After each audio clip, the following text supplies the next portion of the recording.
किसान, युवा और रोजगार को ध्यान में रख करके पिछले लगभग 4-5 वर्षों से कि कृषि रोड मैप बनाए हैं, चला रहे हैं जी। तो ये किसानों के हित में जब बन रहा है तो किसान की आय क्यों डिक्रीज कर रही है? आय बढ़ना चाहिए ना किसानों का। एमएसपी आज तक लागू नहीं किया। बेरोजगार युवाओं को गिनती करके आपने कोई भत्ता देने का कुछ योजना बनाया क्या? इसमें है क्या कहीं? बजट को लेकर के जो घमासान मचा है बिहार की सियासत में, एक बहुत ही तेज हलचल नजर आ रही है, जहां पर सत्ता का कहना है कि बजट काफ़ी सराहनीय है, वहीं पर विपक्ष कह रही है कि ये बजट धरातल पर उतर ही नहीं सकता है।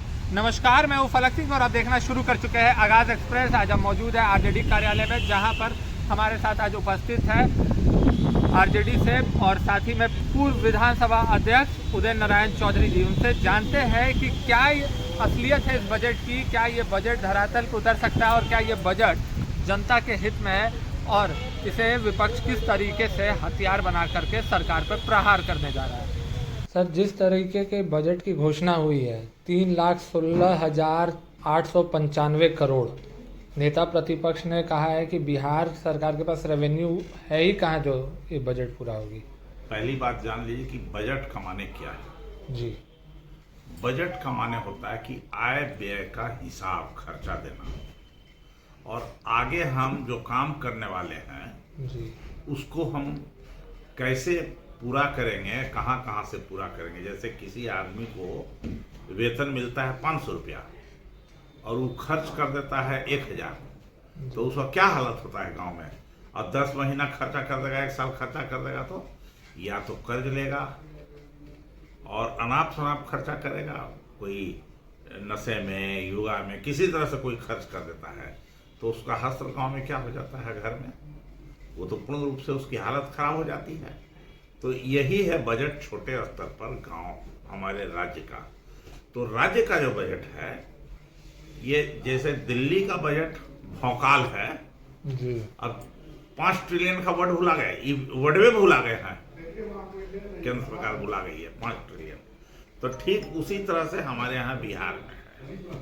तो बिहार के बजट 3 करोड़ और 3 लाख समथिंग, लगभग 3.5 पौने 3 का है, सॉरी 3.5 पौने 4 करोड़ का, लाख करोड़ का ही बजट है जी।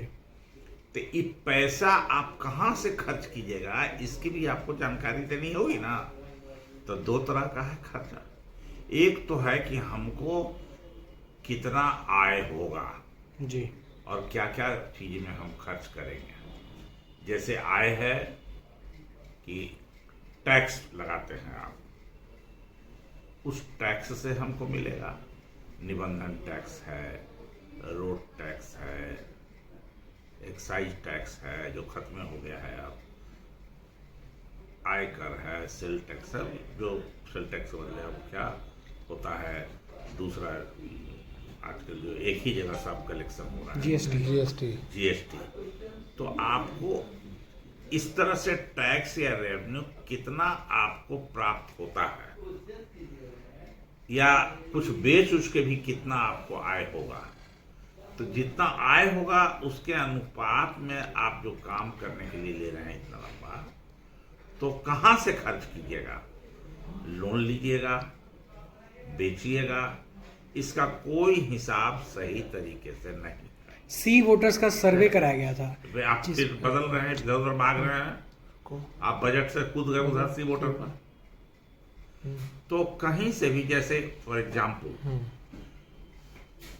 डेमोक्रेटिक स्टेट में 3 चीज सबसे ज्यादा जरूरी होता है। पहला है भोजन, वस्त्र, आवास, चिकित्सा और शिक्षा। तो ये 5 चीज है।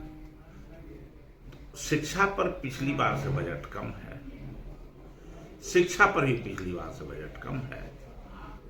कैग के रिपोर्ट से इसको मिला, ये तो पता चल जाएगा जो साल में और कहाँ कहाँ।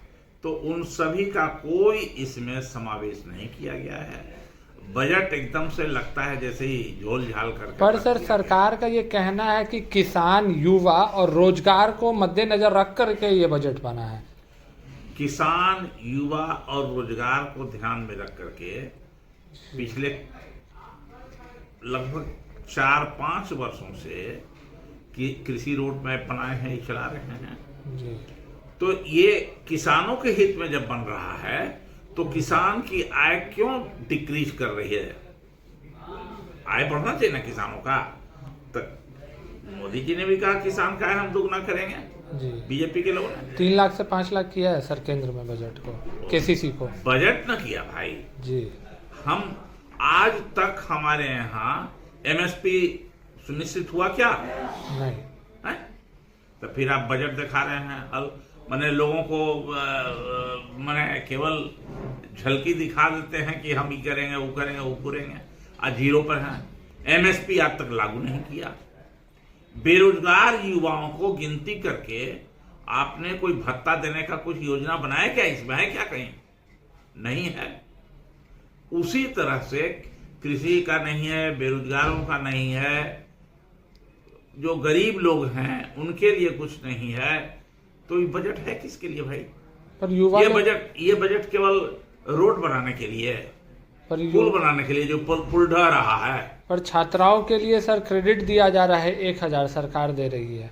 अच्छा, अब आइए छात्राओं की बात कहा आपने। जी किस बात का क्रेडिट आप दे रहे हैं? एक तो पहले से ही छात्र छात्राएं इस राज्य के और देश के लोग लगभग पैदा लेते के साथ 5,000 रुपए कर्ज में आदमी डूब जाता है। पैदा लेता है, कर्ज लेके पैदा लेता है। जब हम जैसे 2 हाथ 2 आंख 2 कान है हमको, उसी तरह से इंसान जब बच्चा जब पैदा लेता है हमारे यहाँ, तो पहले से ही उसके ऊपर 5,000 रुपया का लगभग कर्ज चढ़ा हुआ आता है अकाउंट में, जो देसी विदेशी सब कर्ज है हमारे देश में। तो पहले से कर्जदार है 5,000 का। आज जिस दिन जन्म लिया उस दिन फिर आप उसको कह रहे हैं कि महिलाओं को, अरे ये ना बताइए कि उसकी व्यवस्था आप क्या कर रहे हैं? शिक्षा की व्यवस्था क्या किया? शिक्षा का कॉस्ट कितना भाग गया? अब जो पहले माँ बाप शिक्षित करते थे मैट्रिक क्लास के बाद, हाई उसके बाद, आप देखिएगा आने वाले कुछ दिनों में माँ बाप के पास उतनी कैपेसिटी नहीं रहेगी कि अपने बच्चों को, लड़का लड़की को पढ़ा सके, क्योंकि सबका निजीकरण होते जा रहा है। निजीकरण में फीस बढ़ रहा है। सर एक आखिरी सवाल रहेगा कि नेता प्रतिपक्ष तेजस्वी यादव मुख्यमंत्री के कुर्सी पर अगर 2025 में बैठते हैं तो क्या बदलाव करने जा रहे हैं बिहार में? देखिए, तेजस्वी यादव जी का विजन बहुत क्लियर है जी, और ये विजन क्लियर कि कैसे हम स्टेट में अमन चैन कायम करें, कैसे हम बेरोजगारों को रोजगार दें, कैसे हम अपने राज्य का विकास करें, चाहे कृषि क्षेत्र का हो या गरीब लोगों का हो, विकास करें। इसका एक बहुत ही क्लियर विजन है। मैं इसके लिए उनको धन्यवाद देता हूं। और जब 17 महीना उनको मौका मिला, तो जिस तेजस्वी यादव को माननीय मुख्यमंत्री ने कहा था कि तुम रोजगार कहां से दोगे, अपने बाप के घर से लाओगे, तो लेकिन अब उनके कहां से आ गया? जब तेजस्वी यादव सत्ता में आए, उन्हीं के साथ आए, तो उन्हीं के कलम से करा दिया। और सर उनका तो कहना है कि तो क्रेडिट लेते हैं तेजस्वी यादव। तो पहले 19 साल से काहे नहीं कर रहे थे? 20 साल से आप 15 साल पहले से क्यों नहीं क्रेडिट ले रहे थे आप? जब तेजस्वी यादव के लिए इंतजार करते हैं कि क्रेडिट वही हमको आके देगा। यही है विद्वता और यही है ज्ञान तेजस्वी यादव का। और तेजस्वी यादव ने भी फिर कहा है कि हम माई बहन योजना में 2500 रुपया लोगों को देंगे, महिलाओं को। हम वृद्धा पेंशन 1500 रुपया करेंगे, 200 यूनिट बिजली फ्री करेंगे। तो इसका रोड मैप इनके पास तैयार है, विजन है, ये देंगे। जी धन्यवाद। जैसा कि आपने सुना और समझाया, परत दर परत जो बजट की जो विश्लेषण है उन्होंने खोल करके रख दी है सामने। और साथ ही साथ में ये कहा है कि ये जो एक तरीके का जो बजट है, ये चुनावी बजट कहा जा सकता है। इस बजट पर जनता का कोई भी लाभ नहीं है, गरीबों के लिए इस बजट में कुछ नहीं रखा है। सरकार बस नाम पर और आंकड़ों पर बिहार की जनता को बरगलाने की कोशिश कर रही है और करारा प्रहार करते हुए भी नजर आए। और साथ ही साथ में ये याद दिलाया है बिहार की जनता को कि तेजस्वी यादव के पास जो विज़न है बिहार के आवाम के लिए, बिहार के हित के लिए वो विज़न एनडीए सरकार के पास ना ही उपस्थित था, ना ही है और ना ही रहने वाला है। जुड़े रहे हमारे साथ, देखते रहे आगाज़ एक्सप्रेस। धन्यवाद।